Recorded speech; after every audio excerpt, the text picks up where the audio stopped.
Chairman Pakistan Tehreek Insaf Imran Khan की जानिब से वजीर आला खैबर पख्तूनख्वा अली अमीन गंडापुर को ओहदा छोड़ने से मुतल्लिक बयान पर वजीर आला के पी तर्जुमान का रद्द-ए-अमल सामने आ गया।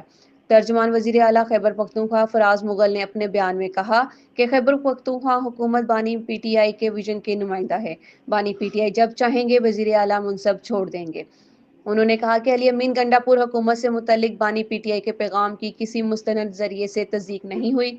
अली अमीन गंडापुर मुतअद्दिद बार कह चुके हैं कि KP हुकूमत बानी PTI की अमानत है। कहना है कि अली अमीन गंडापुर वजीर आला होने के बावजूद अडियाला जेल में अपने लीडर से नहीं मिल सकते। अदालतों की जानिब से अहकामात भी मौजूद है, लेकिन आइन और कानून की पासदारी नहीं की जाती।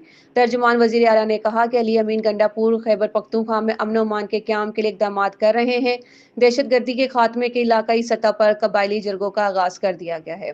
फराज मुगल ने कहा कि गुज़िश्ता रोज़ भी वज़ीर आला हाउस में कबायली आमिदीन का जरगा मुनक्किद किया गया। जरगों के बाद एक ग्रैंड कबायली मुशावरती जरगा तश्कील दिया गया है।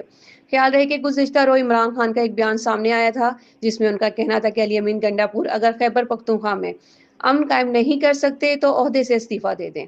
ज़राए के मुताबिक इमरान खान का कहना था कि अली अमीन गंडापुर अगर सूबे में गवर्नेंस के मसाइल हल नहीं कर सकते तो किसी और को मौका देना चाहिए।